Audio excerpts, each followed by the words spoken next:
Frank, as they say, the old Dennis Green thing. Not going to crown anybody yet. It's been a couple games for Ollie. But do you see talent there that you think this is a guy who potentially has the ability to be a lead NFL back someday?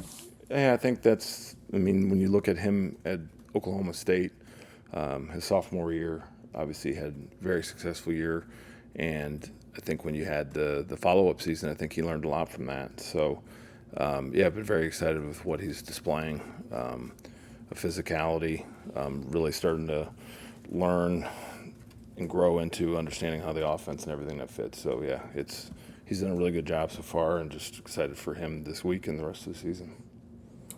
What do you do with a young player like Keon Smith? I mean, do you talk to him and counsel him, or do you just leave that up to other players, or do you go spend extra film time with him? How do you approach that? Yeah, I think it's just part of the communication as you're working through things.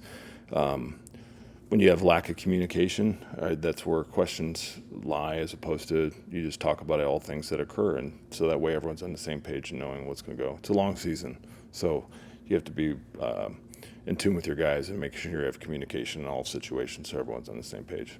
You guys benefited from a lot of third and long conversions. Obviously, they can be debatable whether that's sustainable, but what I guess is the takeaway from those that you can use throughout the season? Well, I think it's just in third down when you're trying to, continue the drive, and the ability to be able to connect in those situations gives you the confidence that, okay, here's what we're going to do, here's how we're going to work together, and we're taking situations to make sure we maximize it. So same thing when it's been 3rd and 1 this year, and that was really a focus for us in the offseason. So I think overall, when you look at third down, the goal is to continue the drive, and I think that's been something we've been working on, and it's been good so far, and we look to build on Monday. How have you seen Darren Waller attack this week, as now it's expected he's going to have a package to go into this game? Yeah, I think, with him, it's just making sure, getting him in there, handling stuff, and having different things he's going to be able to do, and use him. So excited for the progression for the rest of the week, and what he can add value with the offense. Is footwork something that Jonah is specifically working on? In other words, when I see him, he's such a big, strong man with seemingly capable mobility, but then sometimes I see him off balance.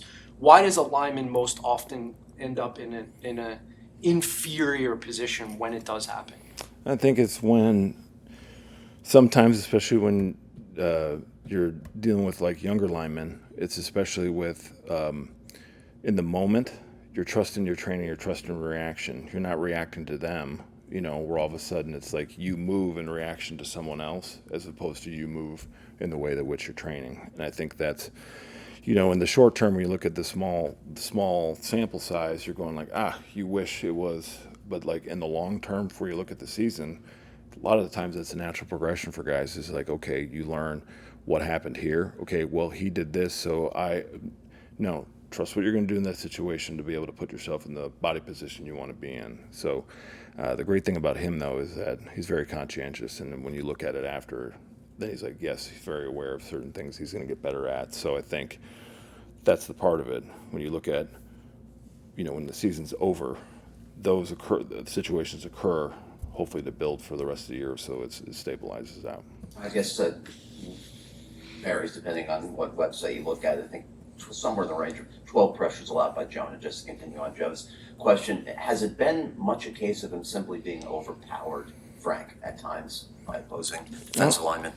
I don't think it's necessarily categorized as that. I think it's more of like when you're going in your preparation, and certain, like early in the season, you deal with stuff that maybe wasn't exactly what you thought they were going to do. So you're getting unscouted looks that you have to prepare for. It's harder on the younger players because they're going through their process to be ready.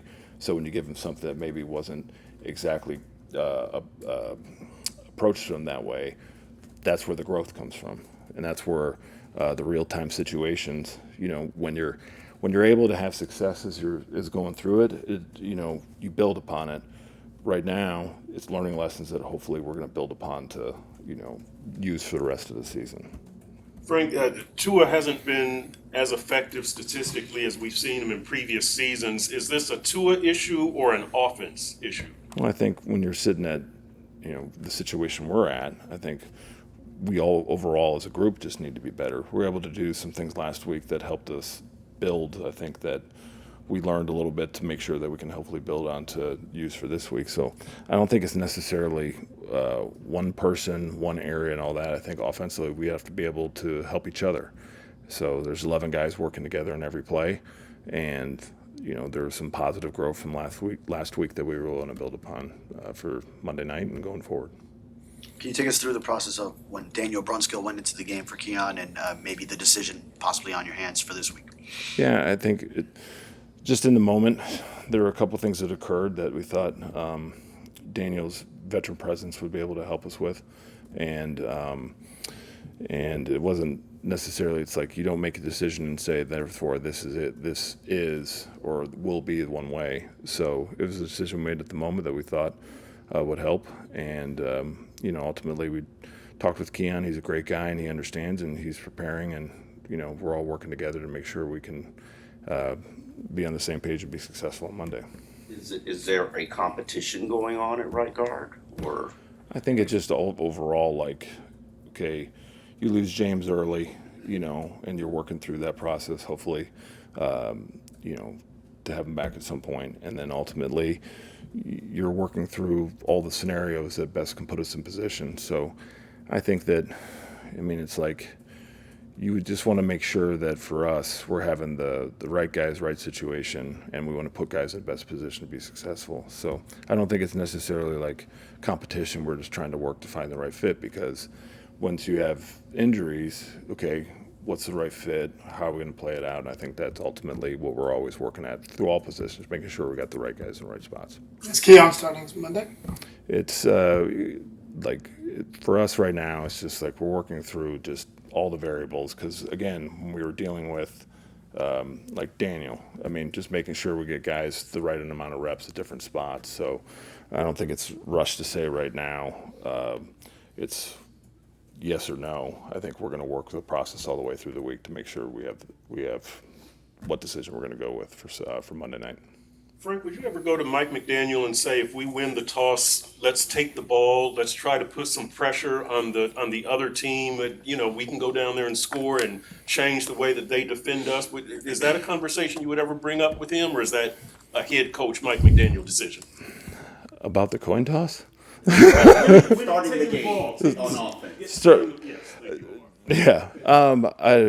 I don't necessarily think I've ever went down directly said like, okay, let's go heads and take the ball or like that. But it's like normally like you talk about scenarios of like, if we can start the game and be aggressive, let's take the ball. But there's multiple factors that go into, like, is the wind blowing hard one day? Like, when it comes to the coin toss and taking the ball, I'm forever from my time was, Sean Payton. There are many factors into taking the ball, not wind, all that. So I'm forever.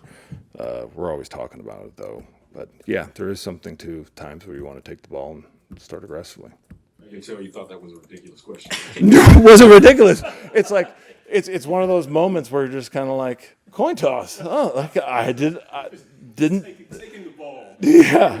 On offense is what I No, it's moments where you're like, okay, Chris, you got me there. Like I like coin toss. I like it. Like keep me on my toes. I like it. Mike said that he thought about doing it in the Bills game, and he would have if they won the toss. But and it's about starting on offense and setting the tone.